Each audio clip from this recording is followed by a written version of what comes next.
Dalam kesempatan ini saya juga ingin mengajak, mungkin kalau di Bali ini sebetulnya nggak terlalu ramai isu ini ya, tapi di tempat lain cukup ramai. Ketika ada benturan-benturan, belum lama ini terjadi di Malang, di Pemalang misalnya, ya, dan mungkin di daerah lain, yang terjadi di antara sesama anak bangsa, kemungkinan juga sesama warga NU, mengenai satu hal yang mereka berbeda pendapat. Ini saya minta agar benturan-benturan seperti itu tidak diterus-teruskan. Kita boleh berbeda pendapat, boleh berbeda pandangan, tapi semua itu harus dilakukan dengan terus menjaga hubungan batin di antara kita, persaudaraan di antara kita sebagai sesama warga bangsa, lebih-lebih sebagai sesama warga Nahdlatul Ulama. Assalamualaikum warahmatullahi wabarakatuh. Alhamdulillah wa syukurillah wassalatu wassalamu ala rasulillah Sayyidina Maulana Muhammad ibn Abdullah wa ala alihi wa sahbihi wa ala amma ba'd. Yang mulia Rasulullah Nahdlatul Ulama Provinsi Bali, Kiai Nur Hadi, yang saya hormati para pejabat pemerintahan Provinsi Bali, baik sipil, TNI maupun Polri, khususnya Pak Kepala Badan Kesbangpol yang mewakili Pak Gubernur, Pak Gede Suralaga, yang saya hormati teman-teman PBNU yang ikut hadir bersama saya, Ketua Pak Ahmad Swaidi, ada Wakil Sekjen Ibu Sidratul Naim, ada Bendahara Pak Nur Zaman, dan teman-teman dari Lakbesdam mungkin sudah hadir juga bersama kita. Yang saya hormati Ketua Tanfidiyah Pengurus Wilayah Nahdlatul Ulama Provinsi Bali, Pak Abdul Aziz beserta seluruh jajaran PWNU Bali. Yang saya hormati para tamu undangan dari MUI, dari ormas-ormas keagamaan dan lain-lain. Yang saya hormati jajaran seluruh pengurus cabang Nahdlatul Ulama seprovinsi Bali, para pimpinan badan-badan otonom seprovinsi Bali. Alhamdulillah,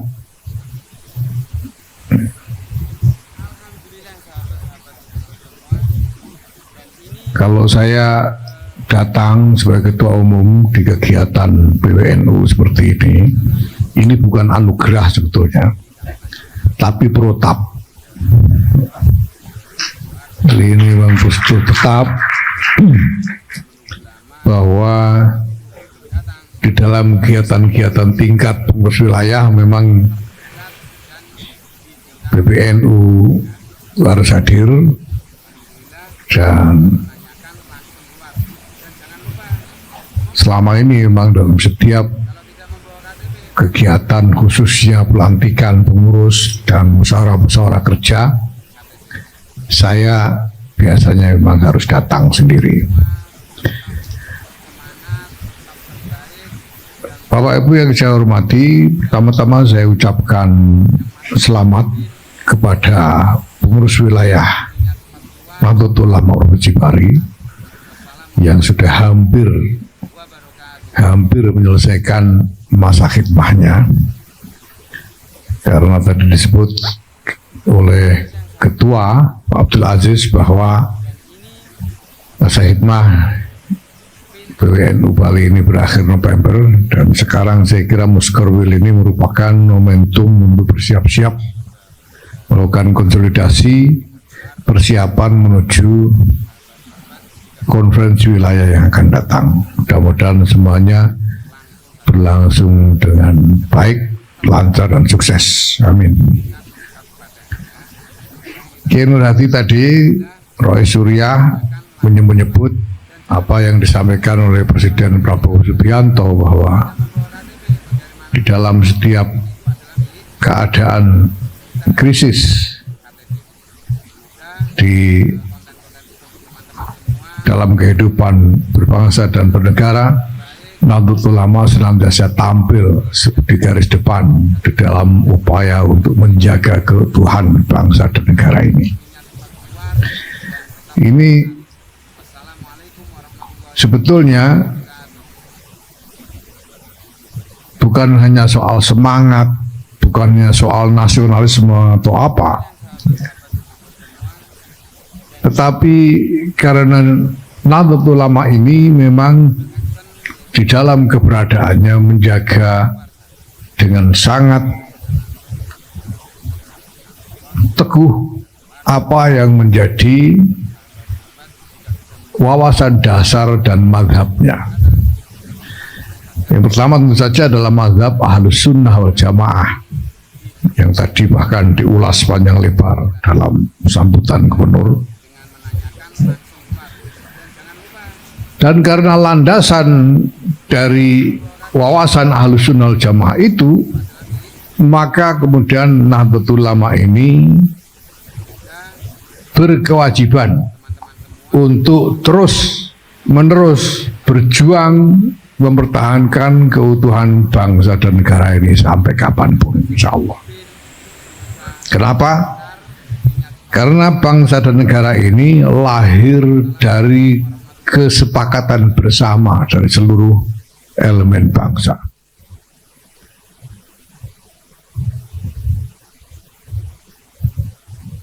Bangsa Indonesia, Negara Kesatuan Republik Indonesia ini lahir atas dasar kesepakatan dari seluruh elemen bangsa, perjanjian bersama dari seluruh elemen bangsa, dan perjanjian seperti itu wajib bagi kita semua, khususnya umat Islam dan Nahdlatul Ulama, untuk terus mempertahankan dan menjaganya. Maka menjadi bagian dari kredo Nahdlatul Ulama, bagian dari keyakinan Nahdlatul Ulama, bahwa dalam keadaan apapun, di tengah gejolak sebagaimanapun, di hadapan kesulitan-kesulitan seperti apapun, NKRI harus tetap teguh berdiri sampai kapanpun. Karena ini adalah mandat dari kesepakatan seluruh elemen bangsa. Dan ini adalah satu hal yang memang sangat istimewa, yang kita bisa katakan anugerah dari Allah Subhanahu wa Ta'ala kepada bangsa Indonesia ini, bahwa bangsa ini lahir dengan satu dinamika, dengan satu konteks yang sangat istimewa dibandingkan dengan negara-negara yang lain yang manapun di dunia ini. Negara Kesatuan Republik Indonesia ini lahir dari kesepakatan yang murni, yang asli, genuine consensus, ya, yang bukan artifisial, bukan dibuat-buat, tapi sungguh asli dan tulus dari elemen-elemen bangsa yang ada. Ketika kemudian seluruh elemen bangsa menyepakati berdirinya NKRI ini di atas dasar Pancasila, Undang-Undang Dasar 45 yang bersendikan Bhinneka Tunggal Ika. Dan ini bukan konsensus yang terjadi hanya dalam sehari dua hari, bukan hanya seminggu, 2 minggu, sebulan, 2 bulan. Ini adalah konsensus yang dibangun selama bertahun-tahun.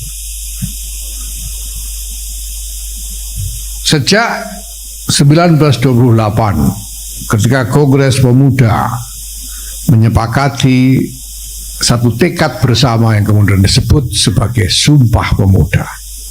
Itu sendiri sudah merupakan hasil konsensus yang paling awal mengenai bangsa dan negara ini.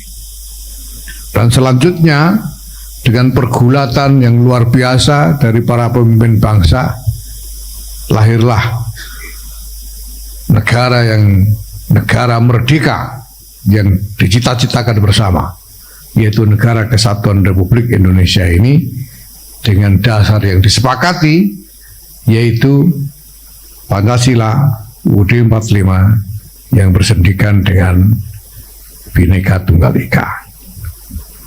Ini Bapak-Ibu sekalian, saya ingin ingatkan terutama kepada kader-kader Nahdlatul Ulama, ini adalah wawasan yang tidak boleh kita tinggalkan karena merupakan kewajiban kita, kewajiban syar'i, kewajiban menurut syariat, bahwa sampai kapanpun kita harus setia kepada kesepakatan bersama ini. Mengikuti sabda Rasulullah Sayyidina Muhammad SAW, al-mu'minun atau an-nas ala syurutihim. Orang-orang mukmin atau siapapun ketika membuat kesepakatan sebagai pihak yang merdeka dan sukarela, maka kesepakatan itu harus ditaati sampai kapanpun. Sekarang kita telah menyaksikan dalam sejarah bagaimana NU ikut bergulat di dalam menjaga keutuhan bangsa dan negara ini. Di satu kesempatan beberapa waktu yang lalu, Presiden Prabowo Subianto mengatakan bahwa kemerdekaan Republik Indonesia itu diproklamirkan di Jakarta, tapi kemudian diuji langsung sesudah itu diuji di Surabaya. Proklamasinya di Jakarta, ujiannya di Surabaya, ujian yang pertama. Dan saya bilang yang garap ujian itu adalah kiai-kiai dan santri-santri NU di Surabaya.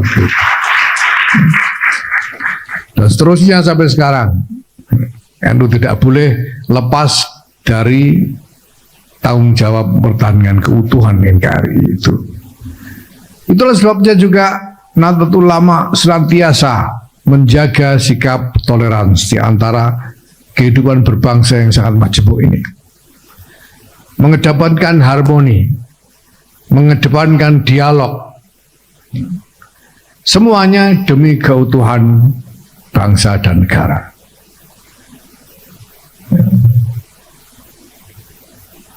Maka dalam kesempatan ini saya juga ingin mengajak, mungkin kalau di Bali ini sebetulnya nggak terlalu ramai isu ini ya, tapi di tempat lain cukup ramai. Ketika ada benturan-benturan belum lama ini terjadi di Malang, di Pemalang misalnya, ya, dan mungkin di daerah lain yang terjadi di antara sesama anak bangsa, kemungkinan juga sesama warga NU mengenai satu hal yang mereka berbeda pendapat.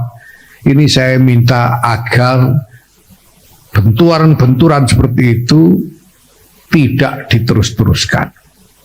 Kita boleh berbeda pendapat, boleh berbeda pandangan, tapi semua itu harus dilakukan dengan terus menjaga hubungan batin di antara kita, persaudaraan di antara kita sebagai sesama warga bangsa, lebih-lebih sebagai sesama warga Nahdlatul Ulama. Karena sejak awal Hadratus Syekh Kiai Muhammad Hasyim Asy'ari sendiri telah menegaskan kepada siapapun yang ingin bergabung di dalam NU. Beliau mengundang para ulama dari Ahli Sunnah wal Jamaah dengan semua pengikut-pengikutnya untuk bergabung di dalam NU. Dan kemudian beliau mengatakan kepada semua yang ingin bergabung kepada NU, udkhuluha bil mahabbati wal widad. wal ulfati wal ittihad wal ittisal bil arwahi wal ajsad. Anda semua masuklah, bergabunglah ke dalam NU ini dengan mahabbah, ya, dengan kasih sayang dan cinta. Bil mahabbah wal widad, wal ulfati wal ittihad, dan dengan kerukunan dan bersatu, jangan berpecah belah. Wal ittisali bil arwahi wal ajsad, dan persambungan di antara roh-roh, di antara jiwa-jiwa kita, di samping juga persambungan di dalam pergaulan fisik kita. Jadi orang NU itu tidak hanya harus terlihat rajin kumpul-kumpul. Orang NU ini kan memang terkenal senang kumpul-kumpul. Dalam momentum apapun sepanjang hidup itu isinya kumpul-kumpul terus. Ya.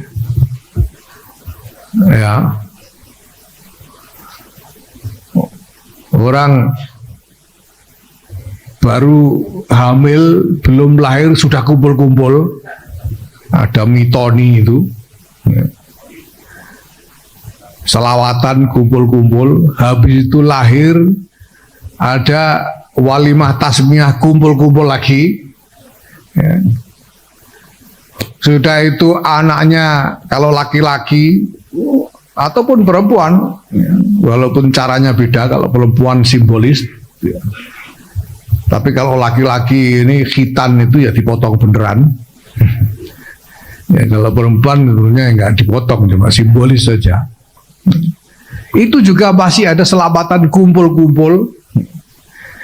Nanti mau kawin, ya, baru lamaran saja sudah kumpul-kumpul. Kawin apa nikahnya juga kumpul-kumpul lagi terus, ya. Mati juga kumpul-kumpul. Sampai mati kumpul-kumpul. Itu saja bukan cuma sekali.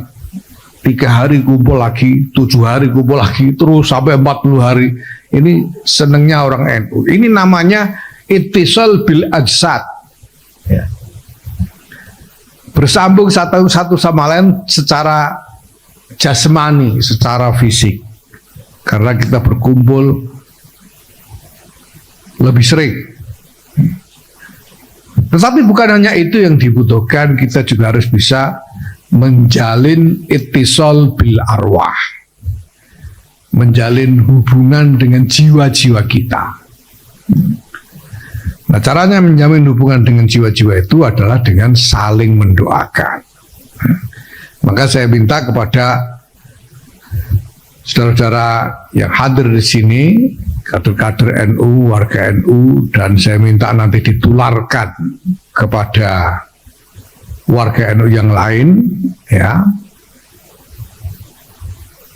Istiqomahkanlah setiap hari mendoakan untuk sesama.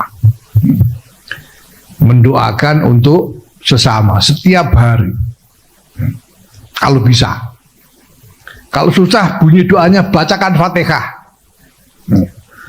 Di Fatihah untuk para pemimpin NU, untuk para ulama NU, dan untuk semua warga NU yang ada, baik yang masih hidup maupun yang sudah wafat.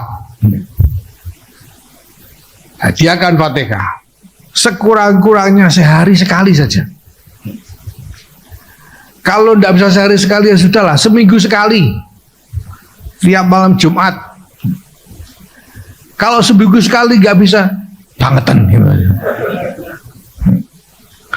Ini semua untuk mengikhtiarkan supaya di antara kita ini ada persambungan roh, persambungan jiwa di antara kita.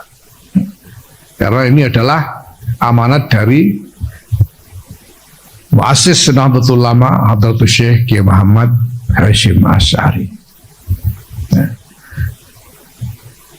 Mungkin kalau sekarang ini banyak sama orang NU saling mencela satu sama lain, ya. mencaci maki satu sama lain. Ya. Mungkin karena kurang saling mendoakan di antara mereka. Ya. Nanti kita cek, kalau kita sudah saling mendoakan kok masih ada yang begitu, nah berarti bukan orang NU, gitu aja. Ngeceknya begitu. Ya.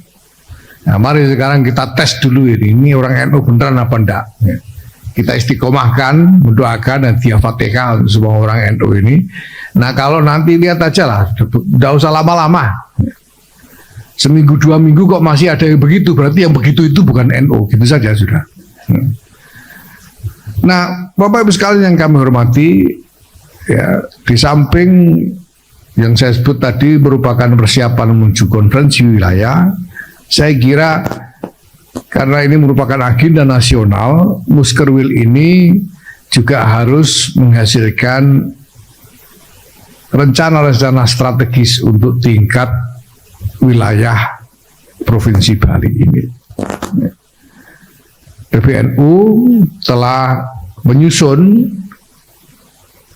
suatu rencana strategis nasional, Renstra nasional untuk NU ini sebagai ikhtiar kita dalam konsolidasi agenda-agenda.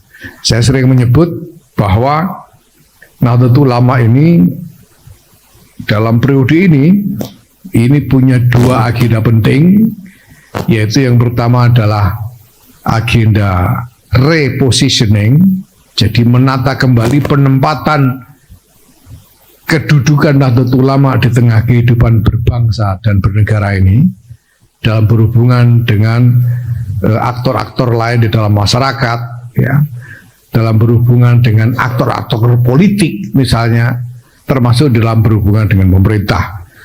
Dan saya sudah sering menyatakan juga bahwa posisi NU khususnya terkait dengan pemerintah adalah membantu pemerintah untuk memastikan bahwa agenda-agenda kemaslahatan yang dicanangkan oleh pemerintah sungguh-sungguh bisa dihantarkan dan sampai dirasakan secara nyata oleh masyarakat dan rakyat. Itu kedudukan NU. Nah, di samping itu kemudian kita juga membangun agenda konsolidasi yang meliputi 3 matra, yaitu konsolidasi tata kelola, konsolidasi sumber daya, baik sumber daya manusia maupun sumber daya finansial, yang disebut oleh Kiai Nur Hadi tadi soal pelatihan-pelatihan itu bagian dari konsolidasi sumber daya manusia NU. Ya. Nah, kemudian selanjutnya akan kita ikuti dengan sumber daya ekonomi dan finansial di kalangan NU. Tadi kalau tidak salah Pak Aziz juga menyebut tentang BUMNU dan kemandirian NU dan lain sebagainya. Ya. Dan yang materi yang ketiga adalah konsolidasi agenda. Nah, rencana-rencana strategis ini merupakan alur dari konsolidasi agenda yang dilaksanakan secara nasional oleh pengurus besar Nahdlatul Ulama. Dan saya minta nanti Pak Aziz supaya dalam Muskerwil ini dibicarakan dengan sebaik-baiknya bagaimana menjabarkan Renstra nasional itu menjadi Renstra Provinsi Bali untuk pengurus wilayah Nahdlatul Ulama Provinsi Bali ini. Dan nanti kalau itu sudah jadi, baru dibawa ke cabang menjadi Renstra kabupaten atau kota untuk PCNU di seluruh Bali. Nah, Bapak Ibu yang saya hormati, Alhamdulillah setelah kita bekerja keras sekali selama 3,5 tahun ini, alhamdulillah keseluruhan agenda konsolidasi Nahdlatul Ulama ini telah sebagian besar bisa kita capai.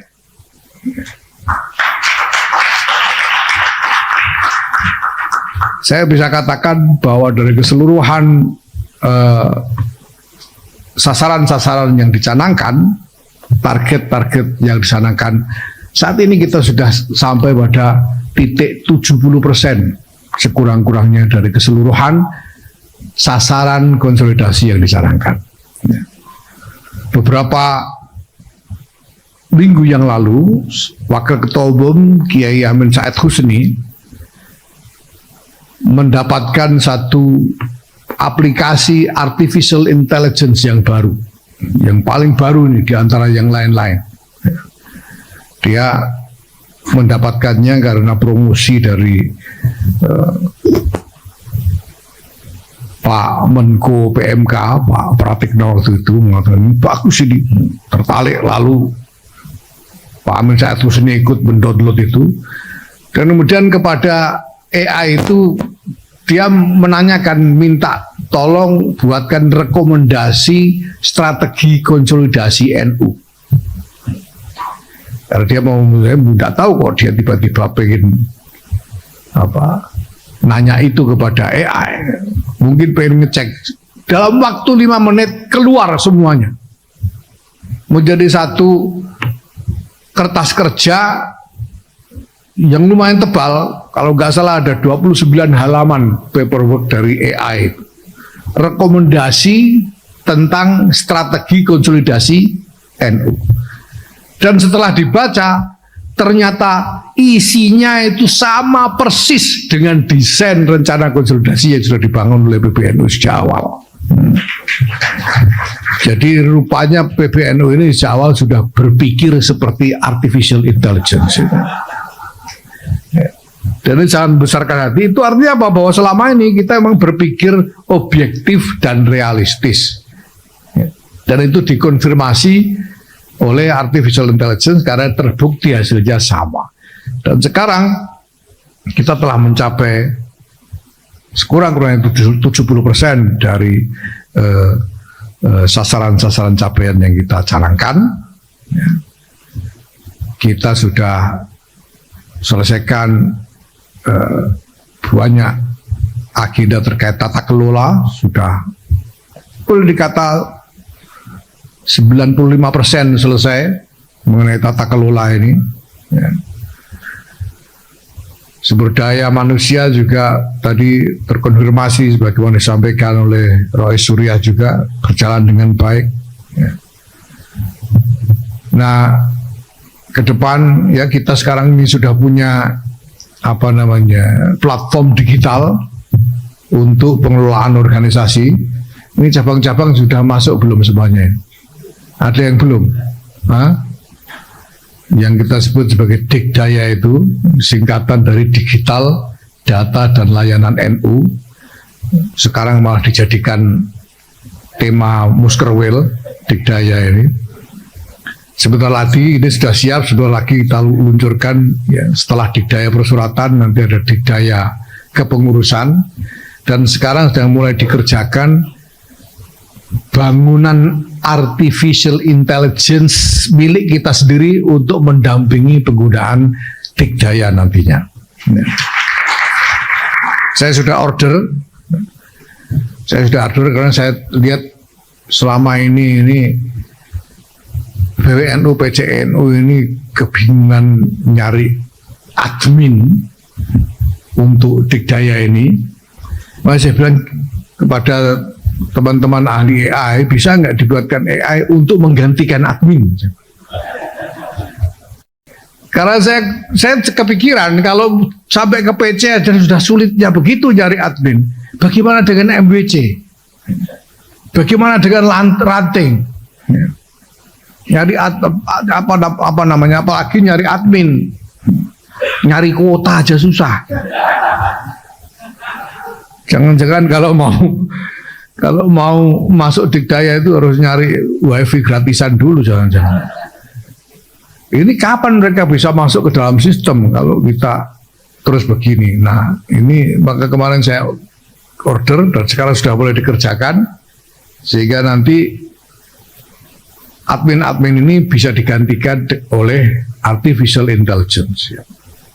Sehingga kalau siapapun yang bisa WA-an, bisa main WA, itu bisa langsung mengoperasikan tanpa harus ada admin berwujud manusia. Jadi cukup WA. Jadi mohon maaf nanti ya admin-admin yang sudah ada mungkin ya pensiun kalau sudah jadi. Ya. Ya, tapi saya kira itu tidak masalah karena yang penting bahwa agenda untuk konsolidasi yang memang basis paling strategis dari keseluruhannya itu adalah digitalisasi, ya, ini mudah-mudahan bisa tercapai. Sekali lagi saya ucapkan selamat bermusyawarah kepada PWNU dan PCNU seluruh Bali ini. Mudah-mudahan menghasilkan hal-hal yang bermanfaat, dan saya pesan pertama, mulailah melakukan konsolidasi untuk persiapan menghadapi konferensi, karena sebelum November saya kira harus sudah ada konferensi. Ini sudah hampir masuk Agustus, ya. Agustus, September, Oktober, 3 bulan lagi. Tolong dipersiapkan dengan sebaik-baiknya. Tapi pada saat yang sama, keseluruhan bangunan agenda untuk NU Bali ke depan juga harus diselesaikan tanpa harus terganggu apalagi terhambat oleh momentum-momentum seperti konferensi-konferensi itu. Setelah ini mungkin ada beberapa cabang juga yang harus segera konferensi. Ini semuanya harus tetap berjalan agenda-agenda strategis ini. Selamat bermusyawarah, mudah-mudahan mencapai hasil-hasil yang manfaat, maslahat, dan barokah. Terima kasih atas segala partisipasi dan semangatnya untuk bergabung dalam pergulatan bersama khidmah Nahdlatul Ulama ini. Terima kasih kepada semua pihak atas kerjasama dan bantuan-bantuannya. Wallahul muwaffiq ila aqwamit thoriq. Wassalamualaikum warahmatullahi wabarakatuh.